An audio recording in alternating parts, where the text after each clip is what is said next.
South Africa is a country that always creates an impression. We know of its diverse population, the troubled history of apartheid, and its rebirth as a global travel destination.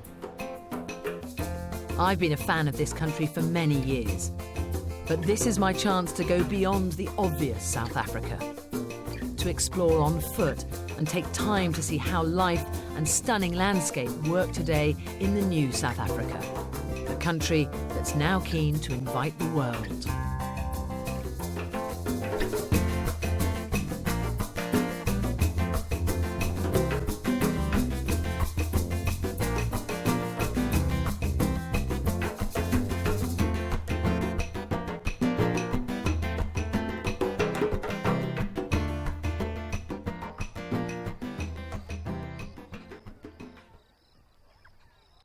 Hello and welcome to the foothills of the Drakensberg.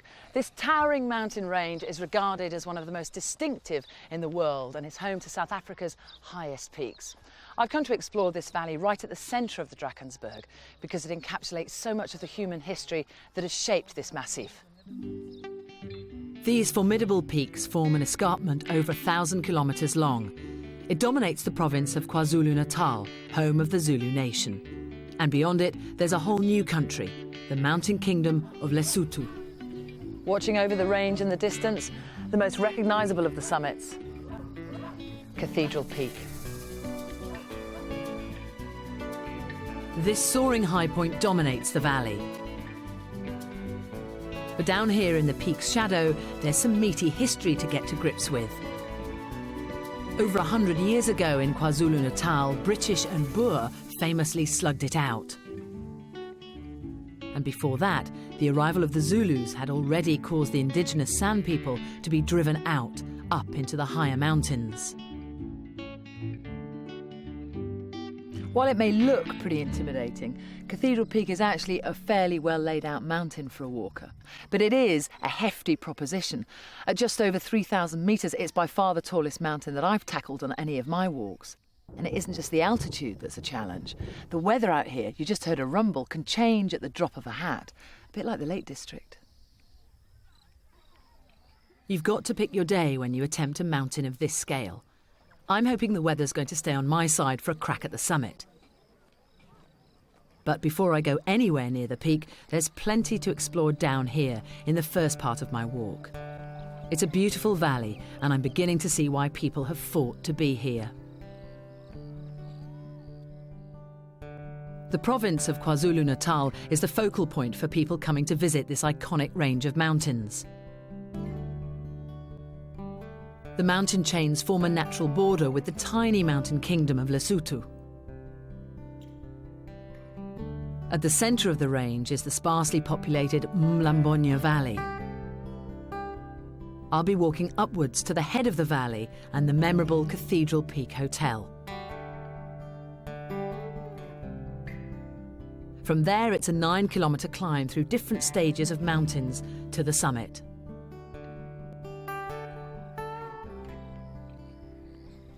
Back down in the village, the first leg of my walk kicks off. The sight of a walker still seems to cause a bit of a stir, never mind one with a camera crew. Any walker, quite rightly, can't wait to get up there and wander amongst the upper berg, but there's a story to be learnt down here before any climbing begins. And that's why I'm starting this walk in this Zulu village. I've come to meet someone who knows a lot about the mountain, the valleys, and a lot about the history as well. Hi, Z. Hey, Julia, how you doing? Hey, I'm good. Good to see you. Good and we've got a little bit of sunshine, which always makes me happy. Z was born in the Drakensberg and grew up amongst these mountains. She moved to Britain to study and work, but 3 years ago she realised she was homesick and made the unusual decision to try and take to the hills to earn a living. Now, you're a female Zulu mountain guide. I'm not being patronising, but there aren't very many of those around. Actually, I've never heard of one but me. The South African nation is made up of so many different tribes, but the Zulu ethnic group is the largest. It is in the South largest, Africa. and I would guess throughout history, Zulu has been warriors and fighters. They're very famous for that. They might be well known, but the Zulus are a relatively new people.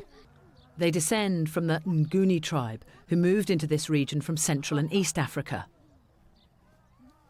It wasn't until the 1820s that the warrior King Shaka united the Zulus, and they notoriously emerged as one of the most feared nations Southern Africa has ever known.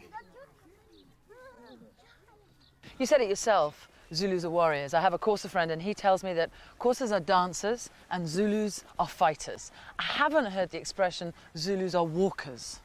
We don't walk. But you We don't do. walk. Yeah. But we don't walk for pleasure. I mean, you walk to get your water. You walk to get your cows up in the fields. You don't walk for pleasure. So you've broken the mould. Yes, pretty much.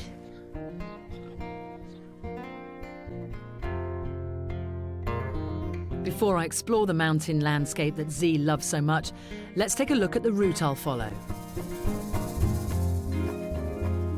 After leaving this colourful village behind, my 20-kilometre, two-day walk kicks off. I'll steadily wind my way up the Mlombanya Valley.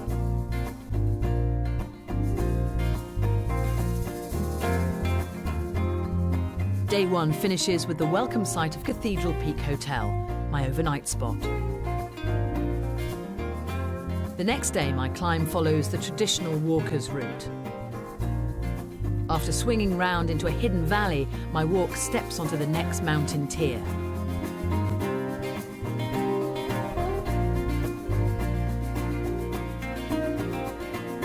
The shoulder of Swine Hill gives broad mountain panoramas and leads to a steep gully known as Orange Peel Gap.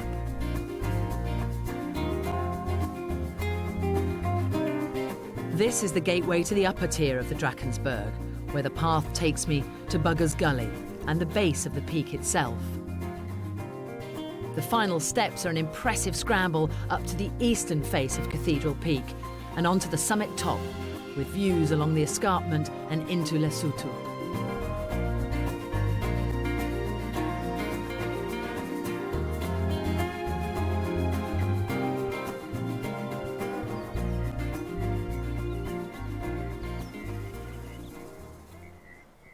Back down in the valley, there are some surprising and colourful discoveries in store.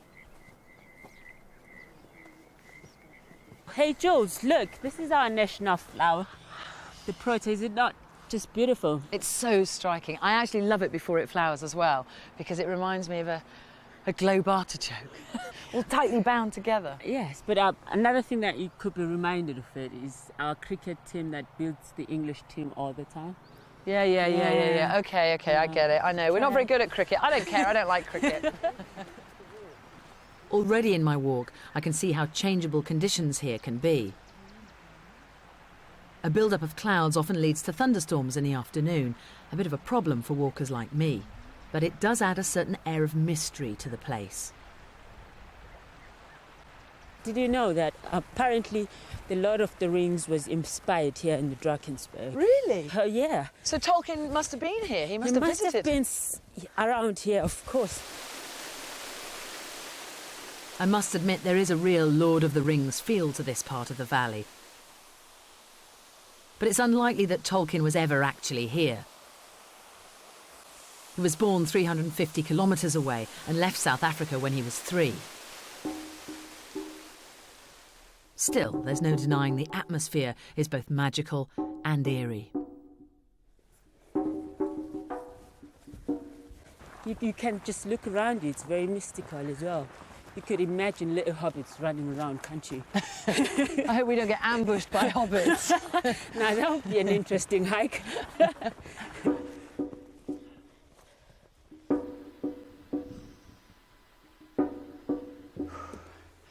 Think we're ever going to escape the mist.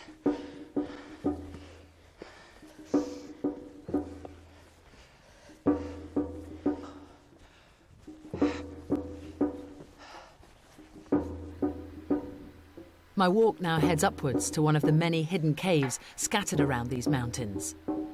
It's an opportunity for Z to show me some of the intriguing remains left behind by the valley's earliest residents, the San Bushmen. Okay, Jules, I didn't make you walk all this way for nothing. Good. Are these? So cave paintings? Yes, yes. These are sand paintings. You may know them as Bushmen. The sand Bushmen? Yes. You're looking at basically the history of Drakensberg. We call it the World Heritage Site because it's got so many of these paintings around. About 35,000 to about 40,000 of them around in That's different an sizes. enormous amount. It is, dating back to about 4,000 years ago to recently, like 1800s. And have these been dated? Not yet. So they could be 4,000 years old, they could be 180 years Yeah. old. So what do they depict? What do they mean?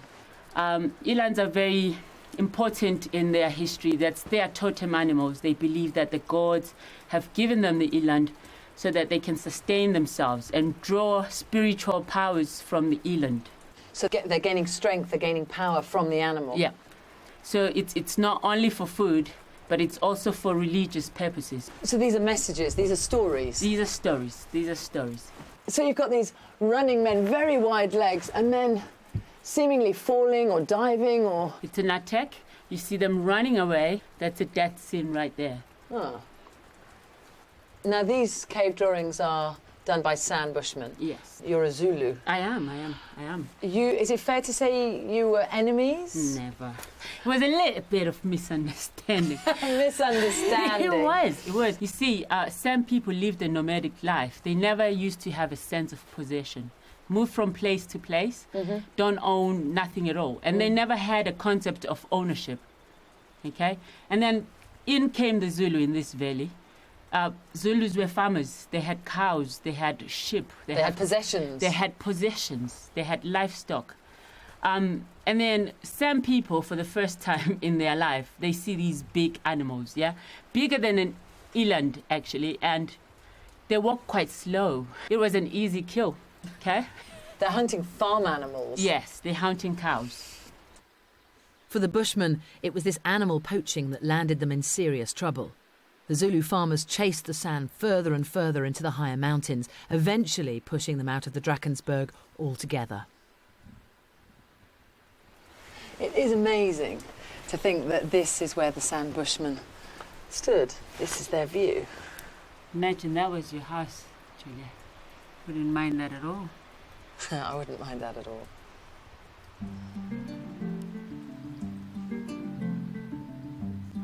Just down from the cave is my final goal at the end of day one. Luckily for me and countless other walkers, it's a rather special overnight refuge. One man made this isolated spot accessible. Albert van der Riet was a young white farmer with a very ambitious goal. Lacking maps, money and even a road, he decided to build a hotel here. I've arranged to meet someone who's been visiting this spot for more than 50 years. It's an extraordinary position, this hotel. And Albert is the man who had the vision to put it here. Well, he was looking for the ideal place. And he came hunting here. He came to hunt in this valley. And he thought this was the ideal spot. But logistically, it was a nightmare. Of course it was. I don't know how he thought he'd ever succeed. Building a hotel at the head of an inaccessible valley was a serious undertaking. But its proximity to the peaks has brought generations of walkers here. It was the very thought of wandering these mountains that first attracted Brian. He's remained a firm fan ever since. He's even written a book about the hotel's history and his experiences here. It's so different from anything else you can find anywhere else. A diversity of nature, its uniqueness. What about the weather? The weather is beautiful, horrible, generally as unpredictable as a woman's character. Impossible. Have you ever been caught out? Been caught several times, yes. Been caught Badly? several times. Badly, yes. Yes, unexpectedly and badly. It was a mammoth storm which raged on for 3-4 hours. There was a huge clap of thunder and a flash of lightning.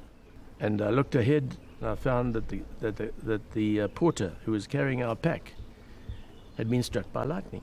He'd been struck by that bolt of lightning. Blimey. He'd been thrown to the ground. He was paralyzed from the throat downwards. Did he live? He survived, and was on his feet again in about 3 or 4 months. I've actually still got the pack from 30 years ago. This one? This is the one. And I've actually got the spot on the pack where the lightning struck. Oh, my Lord. It came through the pack Eesh.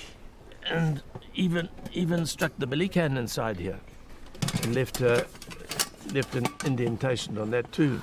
So your poor guide was So you carrying can this. imagine if it dented the pack, it had some impact on him. It was really a shocking storm, which killed other people in this valley as well. It's been a bit ominous talking to Brian. Tomorrow is my big walk to the summit, but the slightest hint of thunder and I'll be heading down.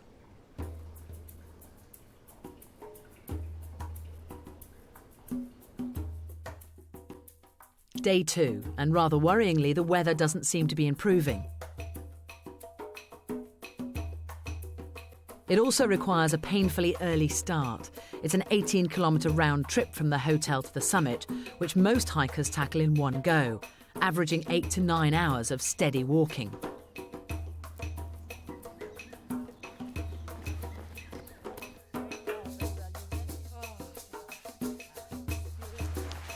It's not that often when you set out on a big walk like this that you can see the goal.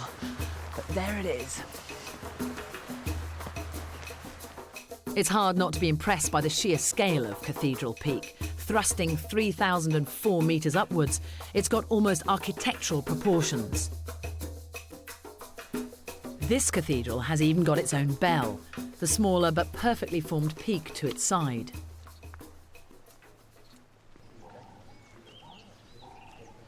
I'm just hoping the weather holds out long enough so that I can get up there for a closer inspection.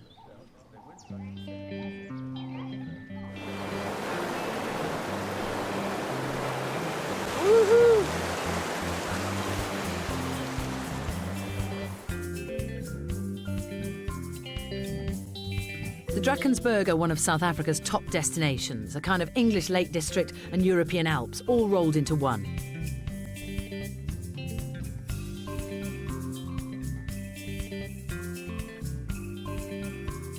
Unlike their alpine counterparts, there are no shortcuts via cable cars. The only way up is on foot.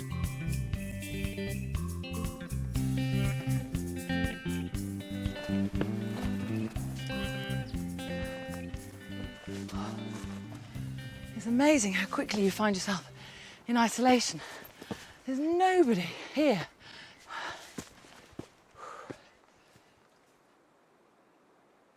Just the baboons.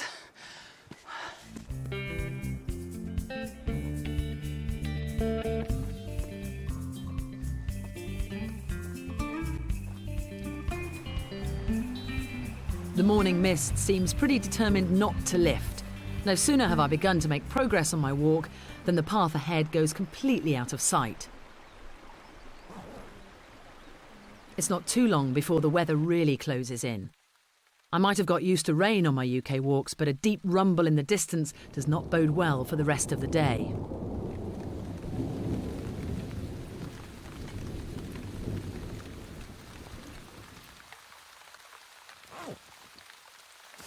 Not safe to go up.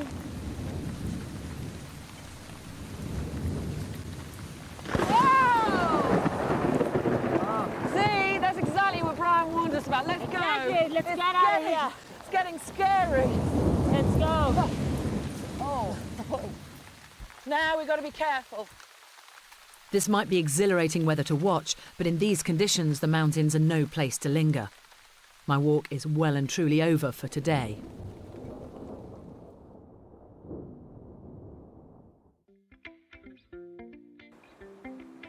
It's proving decidedly tricky to experience the freedom of these isolated mountains. But as luck would have it, day 3 brings an altogether different perspective. An unexpected break in the weather means I'm able to make one more stab at the summit. It's difficult to believe that this is the same spot as yesterday without the rain. You can actually see and look at that vista.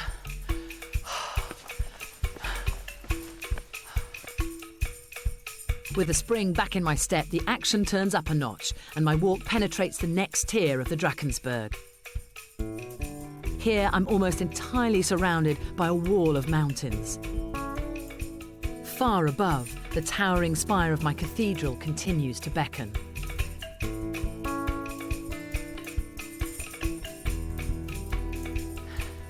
We just stepped up onto another world. Can you imagine if we hadn't have done this? No. No.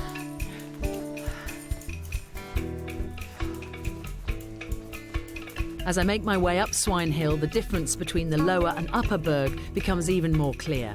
It's quite unlike any mountain range I've ever walked before. All these cunning little inclines that just get you.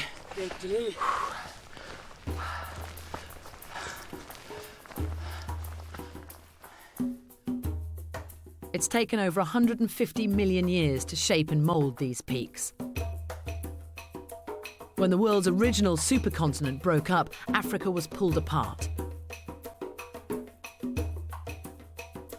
Molten lava erupted through giant fissures, creating these mighty ridges, some of the oldest on the planet.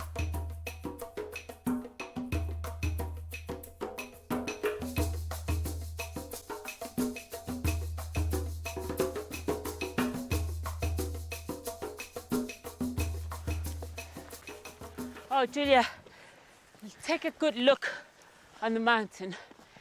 This is the last time you're going to see a full view of Cathedral Peak up until we get very close to it at the base.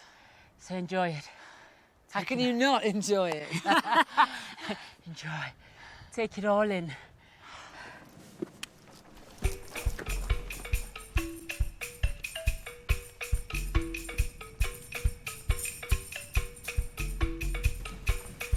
That's a cool bit of cloud.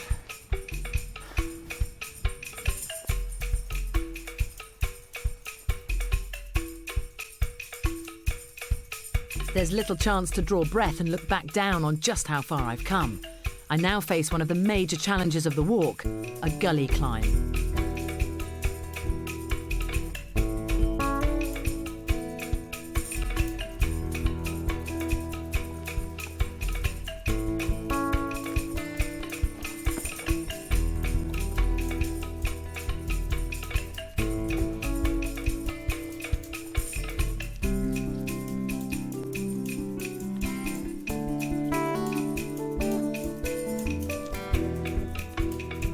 This is a serious bit of uphill effort. At 2,420 metres, Orange Peel Gap is over 1,000 metres higher than the UK's Ben Nevis and more than twice the size of Scawfell Pike. Back in the good old days, the reward for reaching it was an orange. Leftover peelings marked the spot. Oh, it's like a wilderness window. Yes, this is the upper back. We made it. We have. We have. Look, I mean, look at that. And then you look back behind you. It's this little gap of gorgeousness, completely surrounded.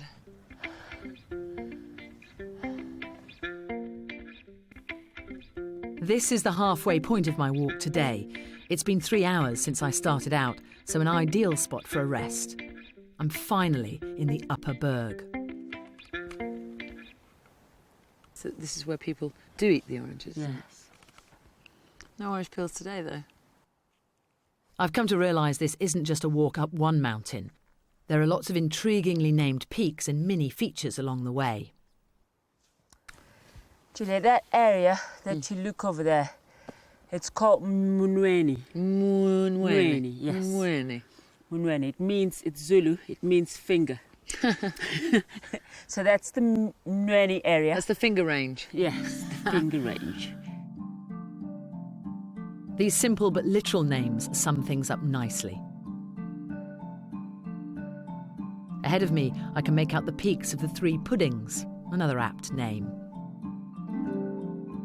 Can't quite decide whether they're sponges or dumplings.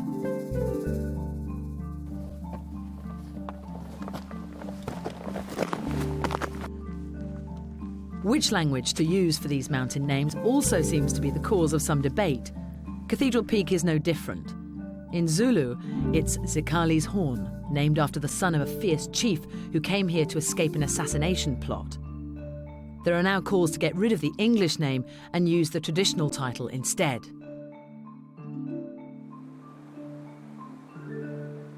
As my walk climbs higher, a different issue begins to emerge. There might be blue skies, but there are also telltale signs of changing conditions. When Z makes one of her regular weather checks, we begin to realise those signs are right, and higher up from us the weather is beginning to change. Z's just had the news that there are more storms on the way. We are 2.5 hours away from Cathedral Peak from this point. So we could get there, but we wouldn't make it back. We'd be caught in more thunder and lightning, which is not an option. So the agonising mountaineering decision is that we have to turn around and go back down again. These blue skies won't last for long, and before the weather closes in, I've just got to try and see the elusive peak. Come on, let's get one last view.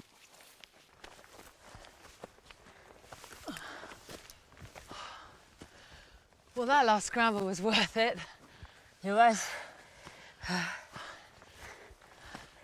So we're about 2,500 metres up here, which is about 8,000 feet. What's this summit called?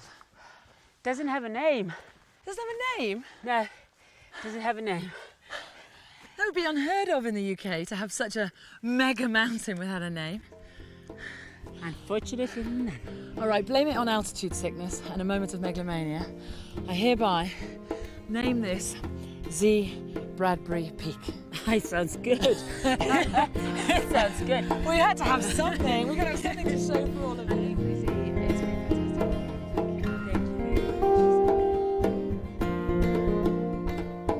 There's an obvious disappointment at not making it to the top, but this is still my biggest mountain and certainly the first I've ever named.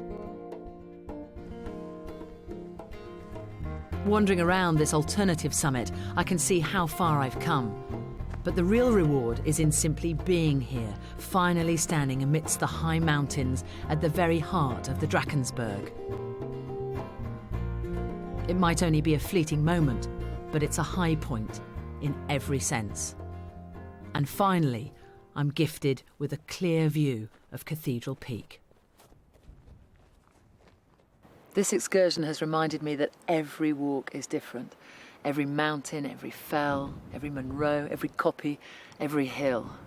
It doesn't matter how much planning you do, things will probably change. I will make it up Cathedral Peak one day, but I wouldn't change this adventure for all the sunshine in Africa.